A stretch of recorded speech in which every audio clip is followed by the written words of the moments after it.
Hello students, last video में हमने त्रिज्य त्वरण और अनुप्रस्थ वेग इनसे रिलेटेड एक क्वेश्चन देखा था।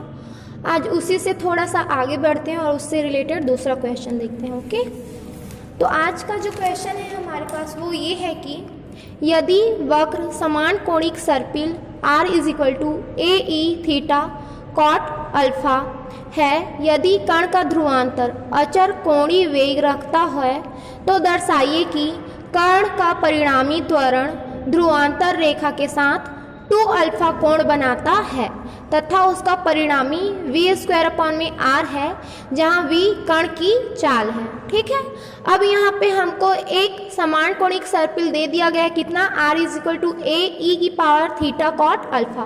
तो हमको ये प्रूफ करना है कि उसका जो परिणामी है वो v² हो। ठीक है, ध्रुवांतर रेखा के साथ हमको कोण दे दिया है 2 अल्फा। ओके, सॉल्यूशन देखते हैं। दिया गया है दिए हुए वक्र का समीकरण r = AE theta cot alpha दिया गया है। इसको हम इक्वेशन नंबर 1 मान लेते हैं। साथ ही क्वेश्चन में ये बोला था कि जो कोणीय वेग है वो कैसा है, अचर है, इसलिए यहाँ पे कोणीय वेग बराबर अचर। ठीक, तो उस अचर को हम क्या मान लेते हैं, ओमेगा मान लेते हैं। कोणीय वेग को थीटा डॉट से प्रदर्शित करते हैं, तो थीटा डॉट = क्या हो गया, ओमेगा। ठीक, थीटा डॉट को हम इस तरह से भी लिख सकते हैं d(θ/dt) ओमेगा। इसको हम इक्वेशन नंबर 2 दे देते हैं। ठीक है, अब समीकरण 1 से हम आगे बढ़ते हैं। ये हमारे पास जो r की वैल्यू है उसका हम t के रिस्पेक्ट में डिफरेंशिएशन कर देते हैं, तो ये हो जाएगा dr/dt = AE कॉट अल्फा। ठीक है, और यहाँ से कॉट अल्फा क्या हो जाएगा, यहाँ सामने आ जाएगा, तो ये हमारे पास आ गया a कॉट अल्फा इंटू में e⁻θ कॉट अल्फा इंटू में क्या हो जाएगा dθ/dt। ठीक है, इसको हम जमा के लिख देते हैं AE⁻θ कॉट अल्फा एक साथ, उसके बाद ब्रैकेट के बाहर कॉट अल्फा और साथ में dθ/dt। ये हमारे पास इक्वेशन नंबर 1 ही है। ठीक, तो इक्वेशन नंबर 1 से इसकी वैल्यू को हम यहाँ पे पुट कर देते हैं, तो कितना आया dr/dt = r cot alpha dθ/dt। Okay, तो इस तरह से हमारे पास आ गया value dr/dt = r cot alpha omega. ठीक, जहाँ पे ओमेगा किसकी वैल्यू है, dθ/dt की वैल्यू है। ठीक है, आगे dr/dt = r omega cot alpha. Omega को हमने सामने लिया है। ठीक, और इसको हमने इक्वेशन नंबर 1 दे दिया। ठीक, अब ये जो इक्वेशन नंबर 1 है इसी का हम फिर से डिफरेंशिएशन करते हैं, तो ये हमारे पास आ जाएगा d² r/dt का स्क्वायर, और यहाँ r की value dr/dt omega cot alpha हो जाएगा। ठीक है, dr/dt की वैल्यू हम फाइंड कर चुके हैं, इतना है। इस वैल्यू को हम यहाँ पे पुट कर देते हैं, तो ये हमारे पास हो जाएगा r omega cot alpha into में कॉट अल्फा। ठीक, तो इस तरह से हमारे पास मिल गया r omega square cot square alpha. ठीक है, तो अब हमको क्या क्या फाइंड करना है, त्रिज्य त्वरण फाइंड करना है, अनुप्रस्थ त्वरण फाइंड करना है। ठीक है, तो त्रिज्य त्वरण बराबर formula r theta dot square. ठीक है, इसको हम इस तरह से लिख सकते हैं d²r/dt² minus r bracket dθ/dt whole square. ठीक है, d², इन दोनों की वैल्यू हम फाइंड कर चुके हैं। इन दोनों की वैल्यू को हम क्या करते हैं, यहाँ पे पुट कर देते हैं, तो d²r/dt² की वैल्यू इतनी आई थी, इस वैल्यू को हमने यहाँ पे पुट कर दिया। ठीक है, वैसे ही माइनस r dθ/dt की वैल्यू कितनी थी, ओमेगा, तो हमने इसकी वैल्यू यहाँ पे पुट कर दी। ठीक है, तो इस तरह से हमारे पास मिल गया r omega square cot square alpha minus r omega square. दोनों में r ओमेगा स्क्वायर कॉमन है, बाहर निकाल लेते हैं, तो ये हमारे पास आ गया r ओमेगा स्क्वायर ब्रैकेट के अंदर कॉट स्क्वायर अल्फा -1। ठीक है, हमारे पास त्रिज्य त्वरण निकल गया। अब हमको क्या निकालना है, अनुप्रस्थ त्वरण निकालना है।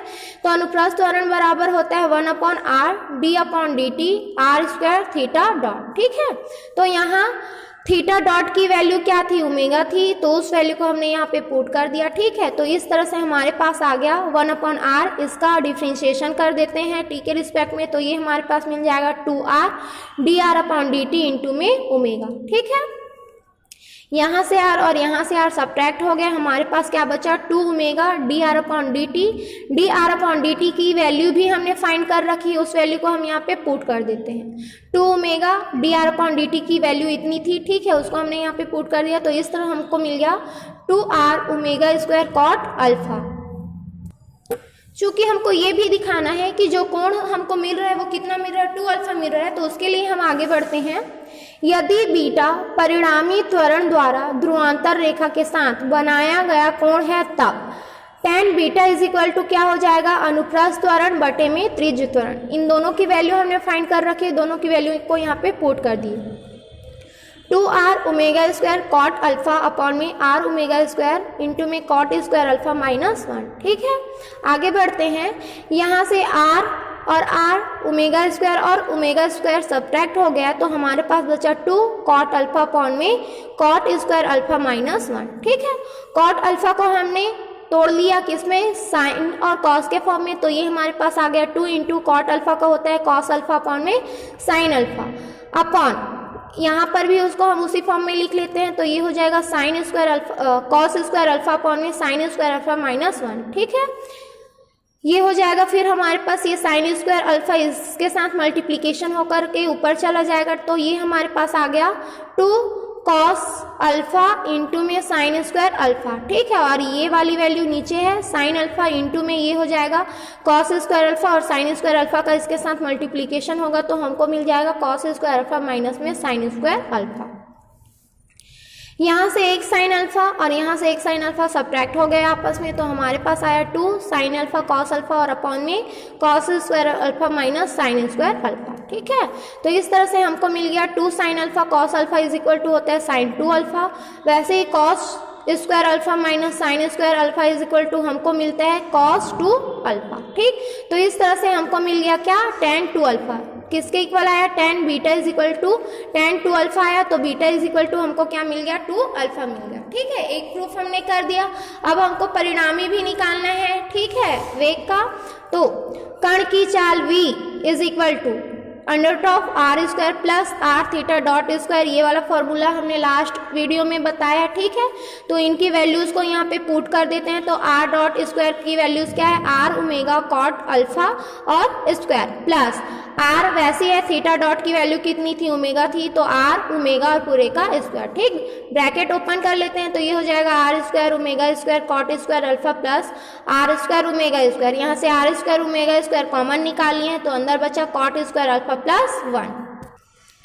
यहाँ से v इज इक्वल टू हमारे पास आ गया under of r square omega square और कॉट स्क्वायर अल्फा प्लस 1 की वैल्यू क्या होती है, कॉसेक स्क्वायर अल्फा। ठीक है, सारे वैल्यूज स्क्वायर में है तो रूट से स्क्वायर हट जाएगा। ठीक, तो हमारे पास वैल्यू क्या है, v is equal to r omega cosec alpha. ठीक है, अब हमको चूंकि परिणामी त्वरण निकालना है और प्रूफ करना है v स्क्वायर अपॉन में r, तो चलते हैं आगे। तो इस तरह पुनः परिणामी त्वरण बराबर अंडर रूट ऑफ क्या हो जाएगा, त्रिज्य त्वरण का स्क्वायर प्लस अनुप्रस्थ त्वरण का स्क्वायर। ठीक है, इनकी वैल्यूज फाइंड कर चुके हैं, तो ये हो जाएगा आर स्क्वायर ओमेगा पावर 4 और ये cot square alpha minus 1 plus यहाँ से ये हो जाएगा 4 r square omega square cot square alpha. ठीक है, इनकी वैल्यूज पुट के हैं इसलिए ये वैल्यूज आए हैं हमारे पास।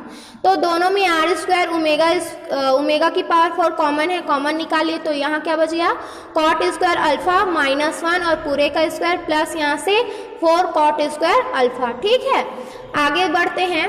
इसको हम फॉर्म के रूप में तोड़ चुके हैं a minus b whole square के फॉर्म में, तो ये हमारे पास आया cot power 4 alpha plus 1 minus 2 cot square alpha plus ये वाली वैल्यू 4 कॉट स्क्वायर अल्फा। ठीक है, आगे आर स्क्वायर ओमेगा पावर 4 और यहाँ से कॉट पावर 4 अल्फा प्लस 1, यहाँ से ये दोनों आपस में क्या हो जाएंगे, घट जाएंगे, तो यहाँ से ये बच जाएगा हमारे पास प्लस 2 कॉट स्क्वायर अल्फा। तो इस तरह से हमको मिला under of r square omega power 4, यहाँ से कॉट स्क्वायर अल्फा प्लस 1, क्योंकि हम इसको एक फॉर्म के रूप में तो लिख सकते हैं, कौन से form, a plus b whole square के फॉर्म में। ठीक, तो उसी को हमने यहाँ पे लिख दिया कॉट स्क्वायर अल्फा प्लस 1 पूरे का स्क्वायर। सारे वैल्यूज स्क्वायर के फॉर्म में है तो स्क्वायर से रूट हट जाएगा, तो हमारे पास वैल्यू क्या आई, आर ओमेगा स्क्वायर और यहाँ से कॉट स्क्वायर अल्फा प्लस 1।